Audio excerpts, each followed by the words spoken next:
Well, hello, Mike. Thank you for joining me today to talk a little bit about leadership. Today is Giving Tuesday, and we're looking to, raise a little money to support our organization.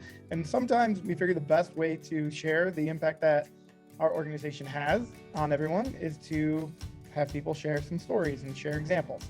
So, Mike, in terms of leadership, what do you have to say? Why is leadership important, and how have you seen the skills make a difference? Thanks for having me today, Adam, with Giving Tuesday. It's an honor to kind of speak of this because I think back to my very first opportunity to take the Our Community Listens course when I was in a different organization and I was in upper management. And my direct supervisor came to me and said, "Hey, we're going to go to St. Louis and we're going to spend 3 days on a course on listening. And it's going to help you lead people better." And of course, I kind of hit the wall and I'm like, wait a second, what am I not doing right here?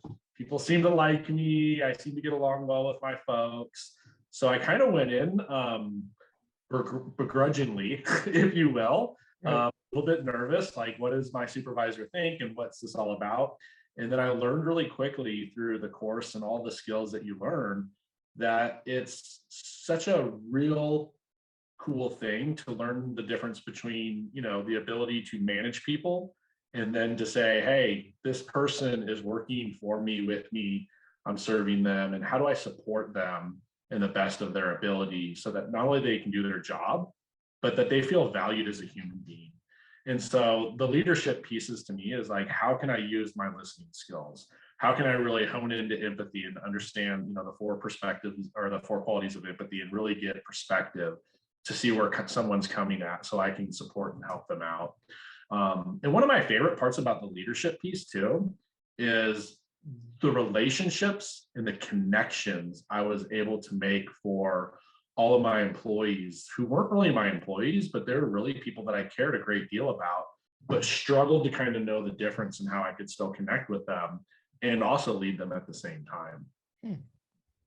So when you're talking about making connections with new employees, or not even new employees, but just your employees, that's got to be a little bit of a different feeling than a connection with a family member, for example, because we're already connected with them in a certain way. We have a sense of loyalty, we have a sense of obligation to them.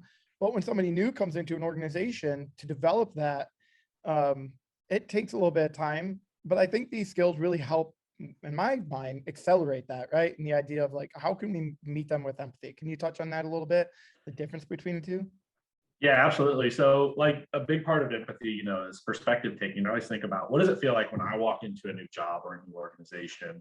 I have like a million and one questions, yet I want to prove myself and I don't want to seem like I can't do a job and so you have nerves and you're excited and you're scared and you want to be able to prove yourself. And there's just all this stuff happening. And I just try to like self-reflect to say, okay, how can I help this person just smooth into the transition of our organization? Know that I care for them as a person, but I want them to have a balance of like their work life and their home life. And it's really okay to come and say, hey, I don't know how to do this. I don't understand this system. I've never seen this piece of paperwork I have to turn in for a day off, or whatever it is. That sometimes it's the littlest things that you can just support someone with and help them with. But mostly it's just listening, like not trying to solve someone else's problems or give advice, or jump into a bunch of different scenarios that could, support them. And I find that that's helped me out tremendously because I'm not overwhelmed with trying to solve everyone's problems when oftentimes I don't even, I don't know their specific job areas. So I normally can't solve them.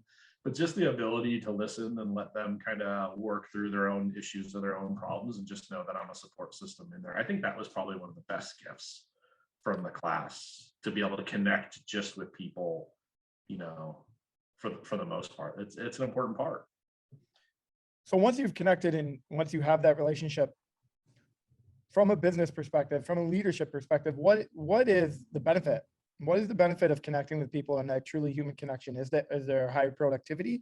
Is there, statistics, or is there anything along those lines that you can share, or even personal anecdotes that, what's the benefit of connecting with people this way when it comes to being a leader? So I think the benefits are tenfold in a lot of different areas and a lot of different lenses. So I would say yes on productivity, because the people that are working with you and for you and, serving beside you feel just a connection and understanding that it's more of like a family value. It's more of like, this person wants me to be there. But then what you also see is them doing the same things with other people inside the organization. And so what's really, really great about that is that it goes above and beyond for people to support each other when someone else needs that support. It's not like a cutthroat approach. It's like, oh my gosh, Adam needs some help on this project. I got a little extra time. I'm just going to throw myself in there and put myself out. And I think that's the big thing with CFCC is I think about the organization that we have, the leaders that we have, and just all of the employees and the contracted facilitators.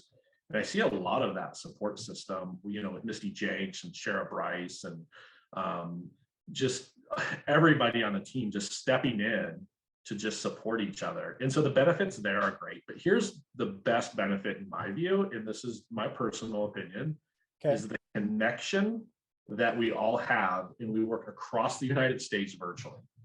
So you and I, Adam, we've done 1 million podcasts together, right?